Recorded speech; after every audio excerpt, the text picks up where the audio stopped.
편안하셨습니까? 우리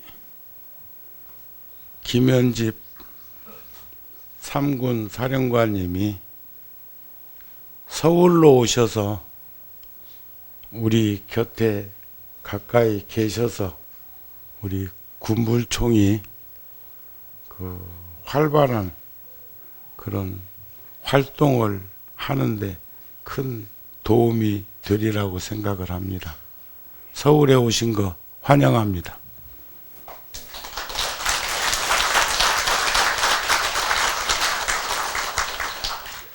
저는 어저께 조계사에서 육바람일 가운데 선정을 주제로 1시간 동안 법문을 하고 녹화된 방송을 저녁에 절에서 인터넷을 통해서 보았는데 아쉬움이 있어서 저 스스로에게라도 법문을 정리해 줘야 되겠다는 생각을 하고 오늘 수행에 대한 주제로 말씀을 드리겠습니다.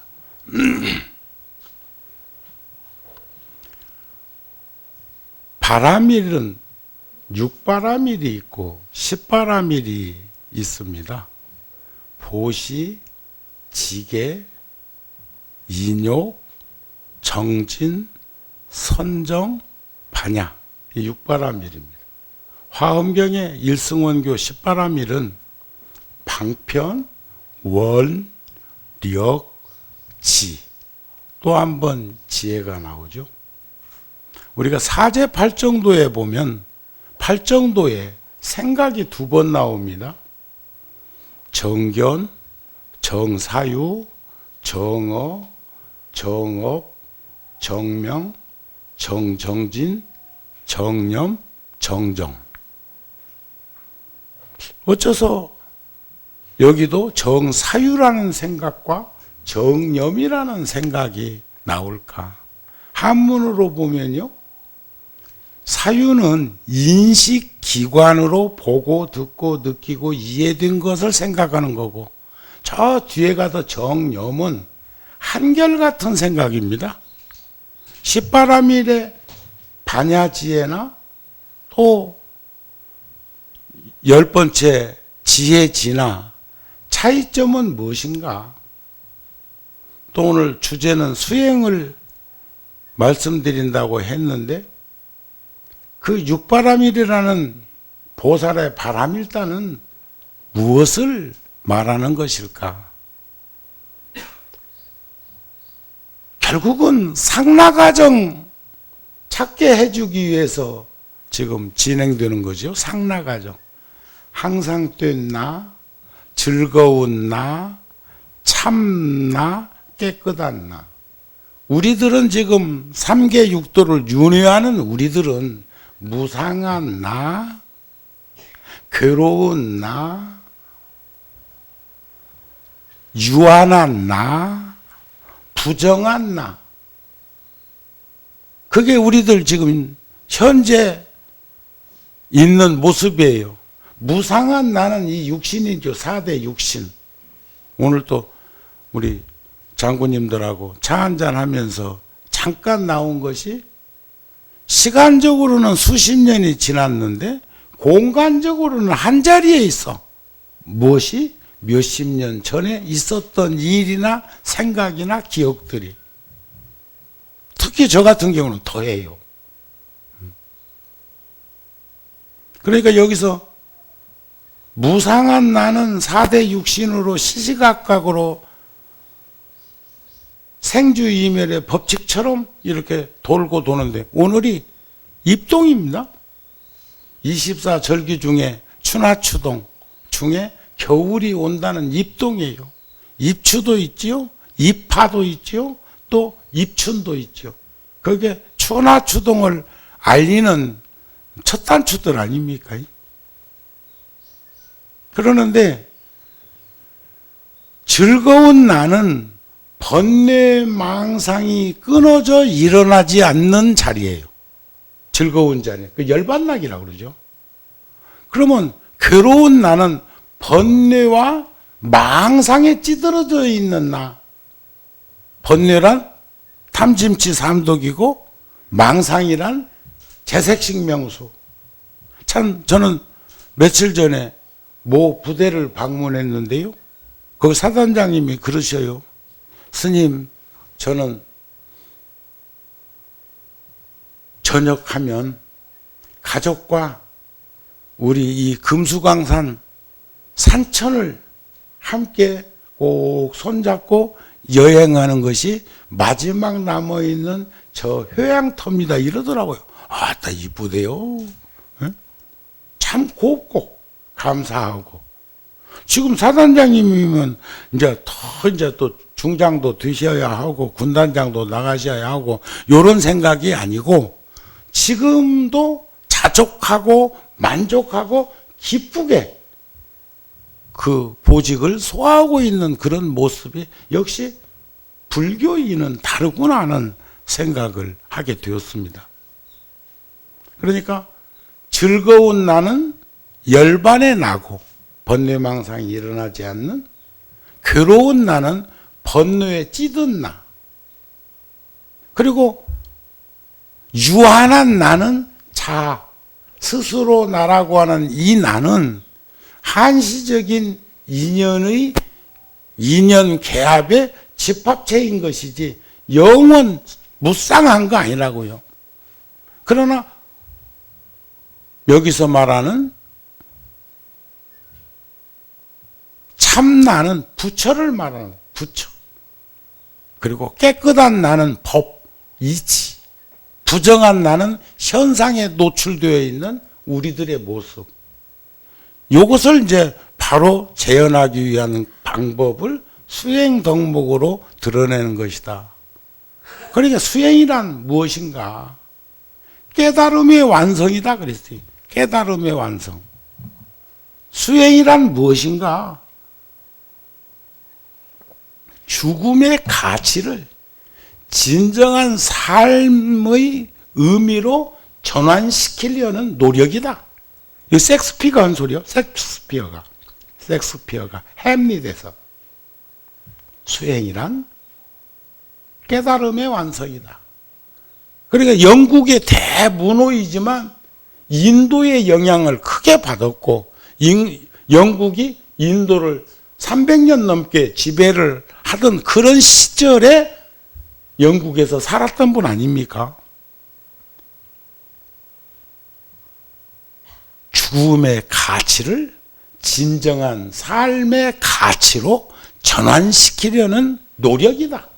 그것을 수행이라 한다. 이런 거죠. 그런데 어저께 조계사에서 법문에 경전에 뭐라고 나왔느냐? 선정과 삼매를 앞에 나오는 바람일에 견주어서 보시는, 제가 어저께 정리한 것이 보시는 나눔이다. 조건 없는 나눔. 주어도 준다는 생각, 주었다는 생각, 받을 거라는 생각 없이 주는 것. 이것을 조건 없는 나눔. 이것을 보시라고 한다. 지게는 규범, 룰입니다. 룰. 제가 얼마 전에 7군단 방문해가지고 그 옆에 지금 제가 소임받고 세 번째 국군 교도소를 갔고 22사단에 임병장이 불교에 귀의해서 이번에 3귀 5개 수계식을 함께 했습니다. 28사단에 그 사람은 일을 또 벌려놔가지고 가서 보니까 우리 그 간부들 곤욕을 또 며칠 치렀더라고요. 그래 그 사람이 대중들 있는 데서는 솔선 모범 수감생이고 없는 데에서는, 그러니까 독방은 CCTV가 있는데 뭔 일이 벌어질지 몰라서 여럿이 쓰는 방은 인권 위해서 설치 못하도록 되어 있는데 그 공간에서 힘든 일들을 저질른 거죠. 벌린 거죠.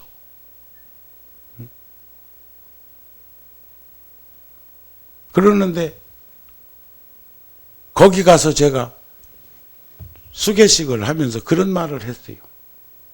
저 6m, 7m 되는 저 담이 여러분들을 구속해서 가두기 위한 담이라고 생각하면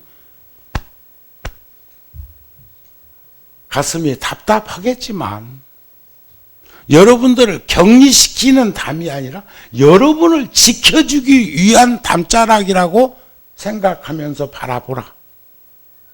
그러면 여러분들이 여기서 얼마를 있다가 나가야 되는 것은 각각 다르겠지만 여기서 준비할 수 있는 준비생의 입장에서 살아가는데 큰 도움이 되지 않겠느냐 했더니 그 임병장 입가 아래로 처졌던 입술이 입꼬리가 싹 올라가더라고요.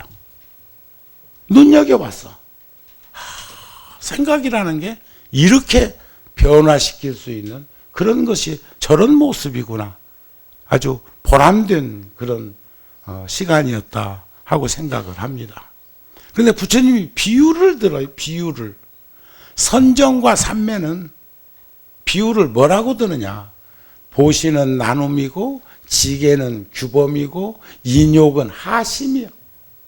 석주노스님, 그 유명한 석주노스님 100살 가까이 되셔서 열반에 드셨지만 그 석주노스님이 제 젊은 시절에 노스님께 여쭤봤어요. 스님, 참 수행이란 무엇입니까? 하심하고 인욕하는 것이다 그랬어요. 하심하고 인욕하는 거. 세상 살려면 하심하고 인욕하면 뭔 일 안 생겨요. 근데 저는 인욕을 하심이라고 생각을 바꿔봅니다. 정지는 진지함이죠. 정직한 자가 성실하게 살아가는 것을 나는 수행이라고 생각합니다. 그런데 다 수행이에요. 보시, 지계, 인욕, 정진, 선정, 반야가 다 수행 정진의 모습이지만 선정과 지혜는 우리가 요즘 사회적으로 그런 말 많이 하대요. 윗바사나 선을 한다고. 나는 윗바사나 해 그러더라고요. 그럼 누구는 무슨 선 하는 거? 니는 윗바사나 하면 나는 사마타 하냐? 윗바사나 선이라고 하는 것은 묵조선이라는 열애선을 말하고 반야지에 닦는 수행법이에요. 사마타는 간화선이라고 하는 조사선이요. 화두를 드는 이목고 한다고 안 합니까? 그건 선정수행법이에요. 선정수행법.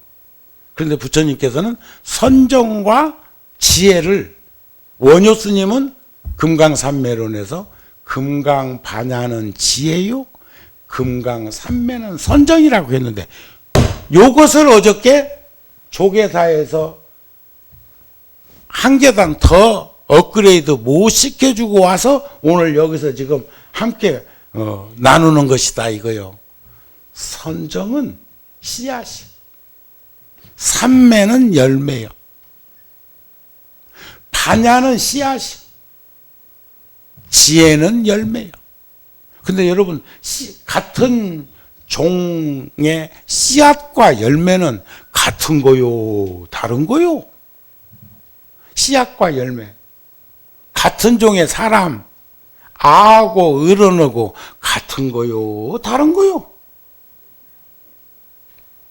이걸 불교적으로는 불이라고. 지금 왜 무릎 꿇고 빨리 끝내라고 무릎 꿇고 있나? 불안하네.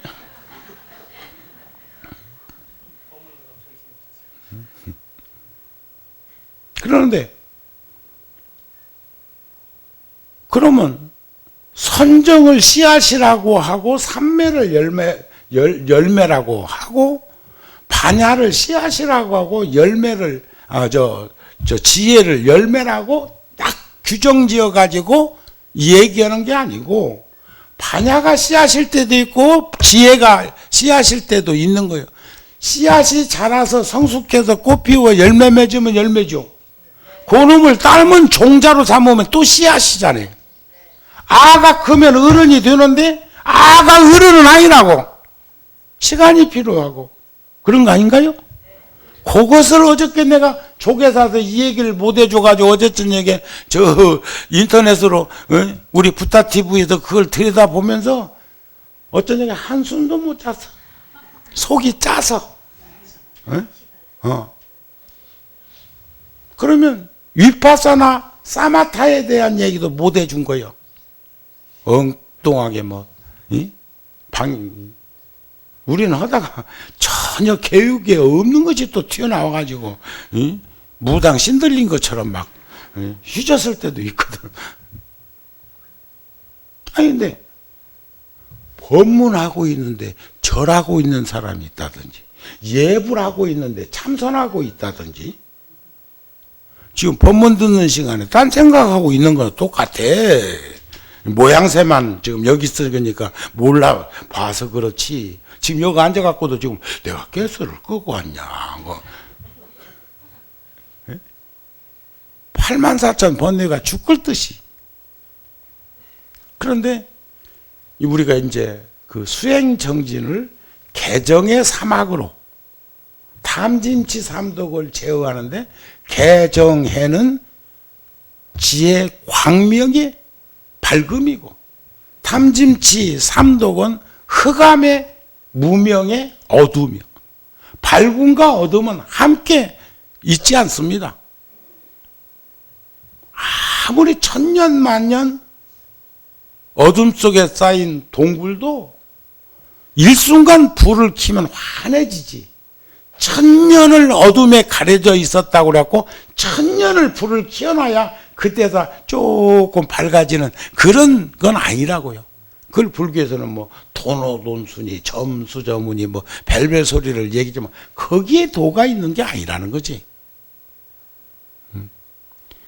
서두르는 사람한테는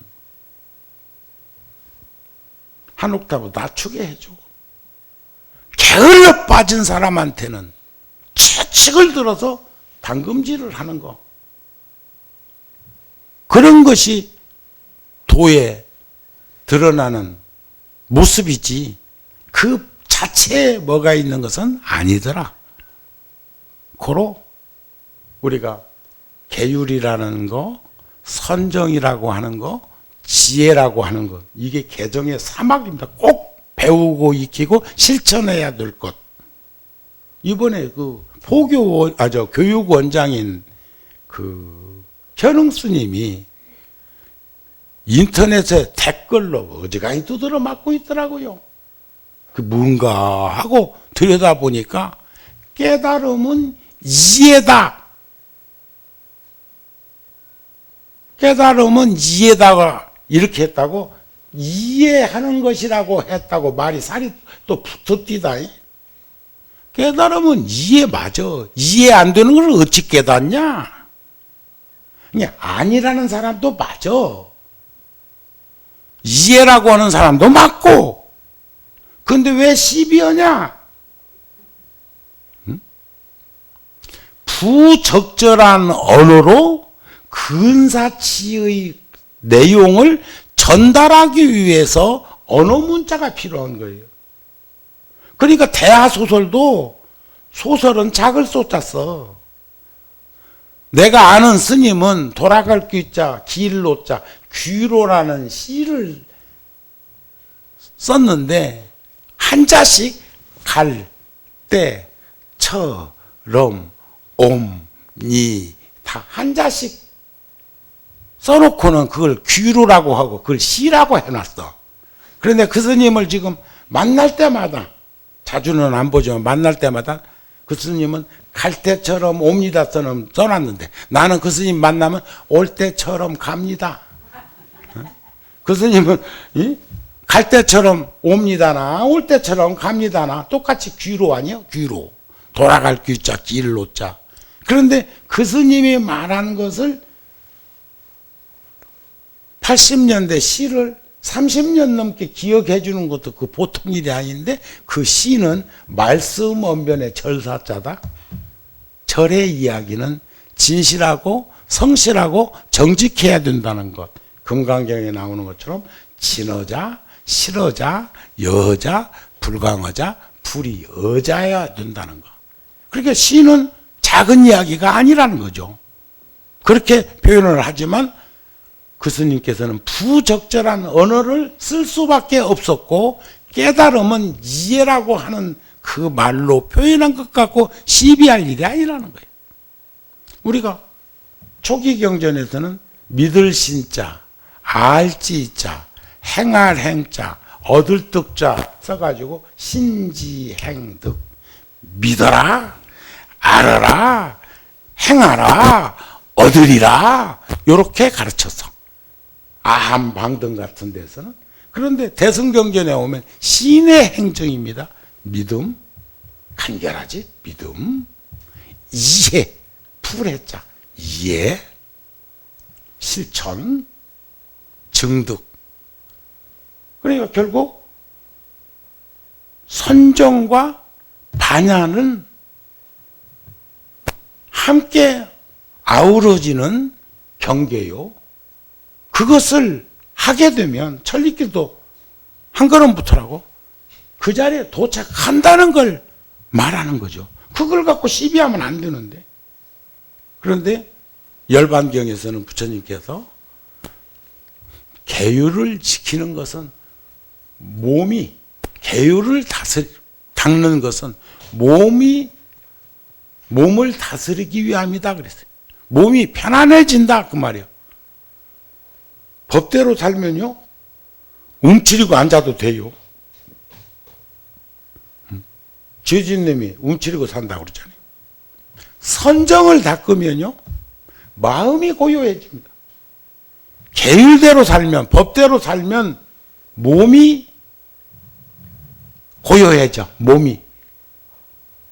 제가 작년에 국군교도소 가서 해병대에서 총기 난사로 사형 선고받은 병사가 수감되어 있는데 거기도 불교에 귀의했습니다. 제가 헤어질 때 비빔밥 한 그릇씩 같이 먹고 헤어질 때 내가 그 병사를 품에 안아봤어요. 품에. 위로한다고. 근데 우리 여러분들 혹시 수영장이나 등산하다가 쥐난다고 그러죠? 쥐났을 적에 심하게 쥐나면요? 심하게 쥐나면 몸속에 그렇게 뱀이 여러 마리 들어있는 건 난 깜짝 놀랐네. 나도 히말라야 트레킹 하다가 하도 덥고 목마르고 해서 중간중간에 물이 쏟아지는 폭포 같은 데서 머리도 감고 손도 씻고 세수도 하다가 냉기가 몸에 축적돼 가지고 쥐가 난 적이 있었는데요. 그건 사는 길은 피내는 것하고 몸 따뜻하게 보호하는 것밖에 없습니다. 그런데 그렇게 근육 안에 그렇게 많은 핏줄이나 근육이나 혈관이 꿈틀거리는 것 처음 봤어. 근데 그 병사는 내가 위로한다고 안았는데 온 몸으로 자기 생각하고는 전혀 상관없이 몸뚱아리에서 쥐난 것처럼 쳐냈습니다. 그래서 교도소장이니까 제가 그런 말 했죠. 바로 저 병사는 서서히 접근하고 품에 안아줄 수 있도록 제가 거기서 민간 스님한테 비구니 스님이었는데 어머니처럼 대해달라고 하는 이야기도 했지만 조모님 밑에서 성장했는데 부모는 없고 그랬는데 내가 보기에 형제들한테 당했든지 동네 형들한테 당했든지 군에 가가지고 당했든지 이 세 가지 범주 안에 저 사람은 노출되어 있었기 때문에 마음은 나한테 기댔는데도 몸은 4대 육신인 이 몸은 막 치는 거예요. 그게 느껴져. 막 이 피부가 막 따로 속에서 막 쳐내는 게 그게 느껴지더라. 그런 말입니다. 그러니까 몸도 맹탕이 아니여. 그러니까 나이 먹어가지고는요, 어렸을 때는 편식하면 안 되고 건강하려면 어른이 되면 편식해야 건강해집니다. 먹고 싶은 것만 먹어라. 과식하지만 말고. 아셨죠? 젊었을 때처럼 절에 댕기면서 온갖 거 다 따라서 하려고 하지 말고, 허리가 안 좋으면 절하는 거 놓고 누워서 해도 돼. 노는 이 염불한다고. 그러니까 계율 규범대로 살면 몸이 편안해지고 마음이 편안해지는 선정을 닦으면, 또 지혜가 드러나면 의심이 사라진다 그래서 의심이 부처님께 제자가 묻습니다. 의심이라는 게 부처님이시오. 뭘 의심이라고 합니까? 대개는 의심하지 아니함을 의심이라고 한다. 이거 응용해 보면 깊은 뜻이 있습니다. 나 너 의심 안 해? 의심하고 있다 소리요. 아셨죠? 그리고 요즘 너무 오염된 말로 나락에 떨어져 있는 단어들이 있습니다. 대중 앞에 서는 사람은 진실로 정직한 말을 할지언정 정말로 참말로 분명하게 강조할 일은 아니다. 너무 많이 난무하고 있다. 정말 무엇이 어쩌고 정말 무엇이 어쩌고 정말. 예? 요즘 세상에 아나운서가 멘트하는 사회자로서도 정말 입에 붙었어. 오염된 거예요. 그건 오염된 거예요. 우리 불자들은 그런 언어들은 지양하고 정말로 말하면 되지. 그것을 수식해가지고 굳이 그렇게 양념 칠 일이 뭐 있는가 하는 생각을 합니다. 의심을 끊기 위함이다. 의심을 끊게 되면 또 끊는 것은 도를 이루기 위함이고, 도를 구하기 위함이고, 도를 이루어서 안욕따라 삼약삼불이 무상정등 정각을 이루고자 하는 것은 일체 중생들에게 일체종지를 이루게 하여지이다 하는 그런 발언을 실천하는 덕목이다. 이렇게 보실 수가 있지 않을까. 그래서 어저께도 법문 중에 왕고를 꼬는 사람이 선정과 지혜로 서두르지 않는 새끼를 꽈야지, 선정과 지혜가 조화를 이루지 못하면 새끼가 안 꽈진다 이게요. 또 나무를 뽑아야 되는 사람이 선정으로 흔들고 지혜로 뽑아야 그 나무가 뽑힌다. 그러니까 선정과 지혜가 얼마나 불가분의 관계 속에서 중요한 자리인가를 상기시키는 거죠. 묵은 때 군에서 겨울에 우리 그걸 파카라고 그럽니까? 외투 그거 입고 하다 보면 어떤 병사는 그냥 그거 겨울에 입어가지고 봄에 그거 벗어야 될 때쯤 한번 빠는 사람도 있을 수도 있는데, 요즘은 뭐 그 세탁 시설이 잘 돼가지고 우리는 겨울에 그 물빨래 했잖아요. 그런데 그거 찌든 때 묵은 때는 말이요, 그거 빨아갖고 안 집니다. 근데 부처님이 뭐라고 하셨느냐? 먼저 잿물에 담궈서 삶고, 두 번째 그것을 맑은 물로 세탁하면 그 때가 씻기우듯이, 양잿물은 그러면 이제 선정이 되는 거예요. 맑은 물은 지혜가 되는 거예요. 그렇게 구성하는 것을 보면서 아까 드러내놓고 결론 못 낸 얘기 하나 있죠. 열애선이라고 하는 묵조선이나 조사선이라고 하는 간화선이나 선정선이고 지혜선이라면 그게 둘이 아닌 것에 대한 것도 우리는 충분히 인식하면서 조화로움 속에서 살아야 되겠다. 지혜가 없는 사람이 선정을 어떻게 닦습니까? 선정을 닦지 않는 사람이 어떻게 정진을 합니까? 정진하는 사람이 어떻게, 정진하지 않는 사람이 인욕할 수 있습니까? 인욕하지 않는 사람이 어떻게 규범 속에서 살 수 있습니까? 규범 안에 살지 않는 사람이 어떻게 나눔을 가질 수가 있습니까? 역관과 순관으로 보면 똑같은 게 같이 평행선을 이루면서 어우러지는 모습을 본다는, 요렇게라도 내가 해놔야 오늘 우리 붓다TV 인터넷 방송에서 촬영해 가니까 어저께 그 법문 들은 분이 혹시 나를 검색해 가지고 들어왔다가 요 말을 들으면 이제 내가 이제 밥값을 맞아 한 것이 아닐까 싶은 생각이 들어서 여기서라도 내가 이실직고를 합니다. 이해가 되셨지요?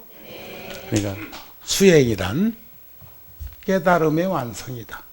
수행이란 죽음의 가치를 진정한 삶의 가치로 전환시키려는 노력이다 하는 것이 아닐까 싶습니다. 오늘 여기 법회에 동참하지는 못했지만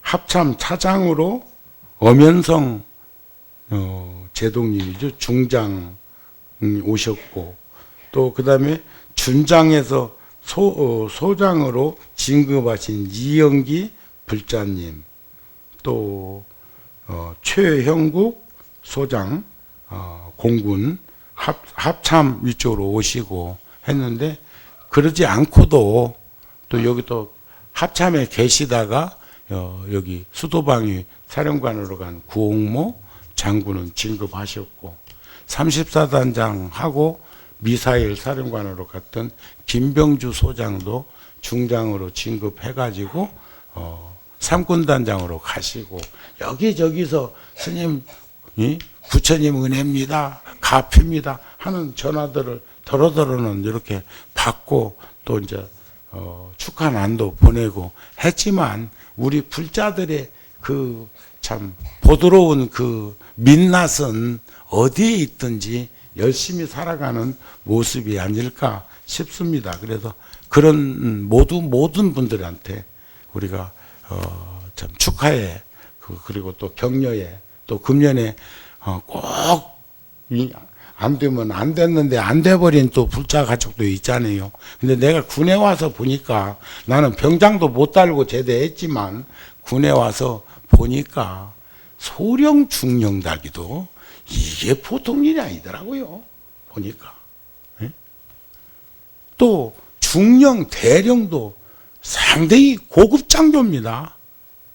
그렇게 생각하고, 아까 지휘관이 저는 이제 소임을 마치고 국가의 부름으로 전역을 하게 되면 가족과 함께 참 산천, 대천, 금수, 강산, 이산, 저산, 그 명산, 대찰 다니면서 이렇게 참배하고, 그리고 남은 시간을 가족과 함께, 그러니까 얼마나 전방으로만 돌면서 가족들에게 그렇게 어렵고 힘든 일을 시켰는가 하는 것을 단편적으로 저에게 보여주시는 모습에서 그래서 찡했습니다. 그 모두를 위해서 우리 원강사, 국방부, 법당에서 큰 박수 한번 쳤습니다.